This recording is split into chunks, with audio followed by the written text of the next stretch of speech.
එන්න අද මාත් එක්ක රසම රස මාළු කරි එකක් හදන්න. ඉතින් ඔයාලට මේකට ඕනෑම මාළු වර්ගයක් පාවිච්චි කරන්න පුළුවන්. අද මම මාළු ග්‍රෑම් 500කින් තමයි මේ මාළු කරි එක හදාගන්නේ. ඉතින් ඔයාලට බලා ගන්න පුළුවන් මම මාළු ග්‍රෑම් 500ට ලුණු තේ හැඳි භාගයක් පාවිච්චි කරලා තියෙනවා. ඉතින් මෙතනදී ඔයාලට ලුණු අඩු වැඩි කරගන්න පුළුවන් ඔයාලා රසය අනුව. ඉතින් ඒ වගේම තමයි මෙතනදී මම ගම්මිරිස් තේ හැන්දක ප්‍රමාණයක් එකතු කරගන්නවා. ඒ වගේම තමයි කහ තේ හැඳි එකක ප්‍රමාණයක් එකතු කරගන්නවා. ඉතින් මේ ටික හොඳට එකතු කරගත්තට පස්සේ මම හොඳින් කලවම් කරගන්නවා මේ මාළු සහ ගම්මිරිස් කහ ලුණු සියල්ලම.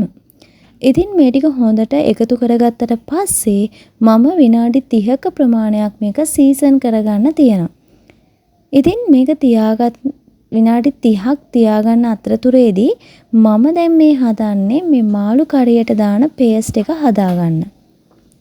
ඉතින් ඔයාලට බලා ගන්න පුළුවන් මම මෙතනදී garlic big 3ක් පාවිච්චි කරලා තියෙනවා. ඒ වගේම තමයි ගොරකා පේස්ට් එකෙන් ග්‍රෑම් 10ක් පාවිච්චි කරලා තියෙනවා. ඉතින් ඔයාලගේ ගෙදර ගොරකා පේස්ට් එක නැත්තම් ගොරකා big උනත් ඔයාලට මේකදි පාවිච්චි කරන්න පුළුවන්. ඒ වගේම තමයි කරදමුංගු 3ක් මම පාවිච්චි කරලා තියෙනවා. එනසල් එහෙම නැත්නම් කරදමුංගු 3ක් මේ විදිහට පාවිච්චි කරලා තියෙනවා. ඉතින් මෙතනදී විශේෂ දෙයක් කියන්න ඕනේ මේකට කරාබු නැටි 3ක් පාවිච්චි කරොත් තවත් රසය වැඩි කරගන්න පුළුවන්. ඉතින් අත්‍යවශ්‍යම නැහැ. ඔයගොල්ලෝගේ ගෙදර තියෙනවා නම් කරාබු නැටි 3කුත් මෙන්න මේ විදිහට එකතු කරගන්න. ඉතින් මේ විදිහට එකතු කරගෙන මම මේ ටික හොඳට මිශ්‍ර කරගන්නවා. කොටා ගන්න තමයි යන්නේ. ඉතින් කාගේ හරි ගෙදරක නැත්තම් වංගෙඩියක් ඔයාලට පුළුවන් මේ මිශ්‍රණය පේස්ට් එක ඔයාලගේ බ්ලෙන්ඩර් එකේ වුණත් හදාගන්න. ඒ නිසා වංගෙඩියක් නැත්තම් දුක් වෙන්න එපා. බ්ලෙන්ඩර් එකේ වුණත් මේ පේස්ට් එක හදාගෙන මේ මාළු කරි එක හදාගන්න පුළුවන්. ඉතින් ඔන්න මම පේස්ට් එක මෙන්න මේ විදිහට හදාගත්තා. දැන් මම මේ පේස්ට් එක පැත්තකින් තියලා භාජනයක් අරගෙන ලිපේ තියලා ඒකට තෙල් දාගන්නවා. මේ වෙලාවේදී හොඳට මතක තියාගන්න ලිපේ ගින්දර අඩු කරලා තමයි මම තියෙන්නේ. ඉතින් මම මේ තෙල් එක රත් වෙනකොට අබ තේ හැඳි භාගයක් දාගන්නවා. ඒ වගේම තමයි අබ තේ හැඳි භාගයක් වගේම කරපිංචත් මම මේකට එකතු කරගන්නවා. අබ කරපිංච ඒ වගේම තමයි ලුණු ගෙඩියක ප්‍රමාණයක් මම එකතු කරගන්නවා. ඉතින් මේ ටික එකතු කරගෙන හොඳට මිශ්‍ර කරගන්න. ලුණු ටික රන්වන් පහයට එනකන් අපි මේක හොඳට මිශ්‍ර කරගන්න ඕනේ.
ඔන්න ඔයාලට දැන් බලා ගන්න පුළුවන් ලුණු ටික රන්වන් පහයට ඇවිත් තියෙනවා. ඉතින් මේ වෙලාවේදී මම රම්පේ ඒ වගේම තමයි අමු මිරිස් එකතු කරගන්නවා. හොඳට මතක තියාගන්න මේ දේවල් එකතු කරගනින්දී ලිපේ ගින්දර අඩුම කරලා තමයි අපි තියන්න ඕනේ. ඉතින් මේ ටික එකතු කරගෙන මම ටික වෙලාවක් මේ විදිහට මිශ්‍ර කරගන්නවා. ඊට පස්සේ මම මේකට මිරිස් කුඩු මේස හැඳි දෙකක් දාගන්නවා. ඒ වගේම තමයි අපි 3-5 කුඩු තේ හැඳි දෙකක් දාගන්නවා. ඉතින් මෙතනදී ඔයාලට බැදපු 3-5 කුඩුත් මේ වෙනුවට පාවිච්චි කරන්න පුළුවන්. ඉතින් මේ ටික දාගත්තා වගේම අපි දැන් මේ වෙලාවේදී අර කලින් හදාගත්ත පේස්ට් එකත් එකතු කරගන්නවා. ඉතින් මේ පේස්ට් එකෙන් ඔයාලට මාළු කරියට හොඳ රසයක් ඒ වගේම තමයි හොඳ පාටක් ගන්න පුළුවන්. ඉතින් මෙන්න මේ විදිහට එකතු කරගෙන මිශ්‍ර කරගන්න ඕනේ.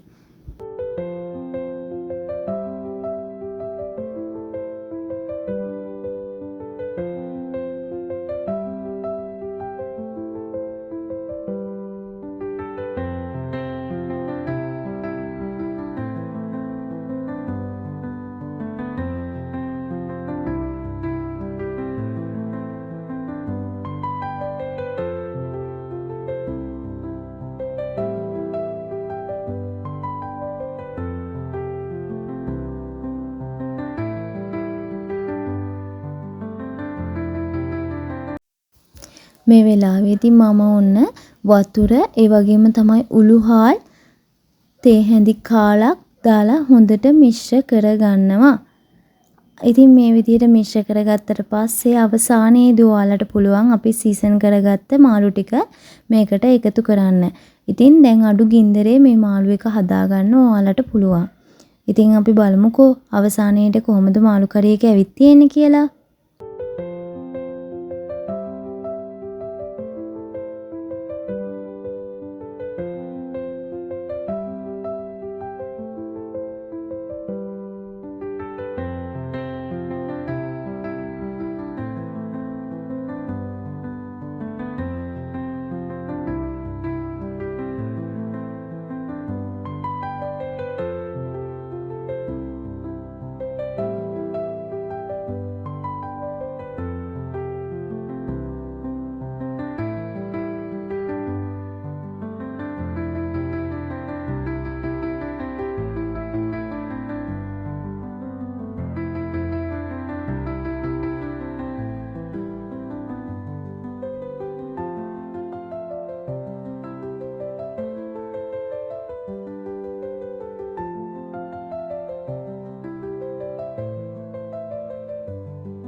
ඔන්න ඉතින් මාළු කරි එක හැදිලා ඉවරයි. මේ වෙලාවේදී හොඳ සුවඳක් තියෙනවා.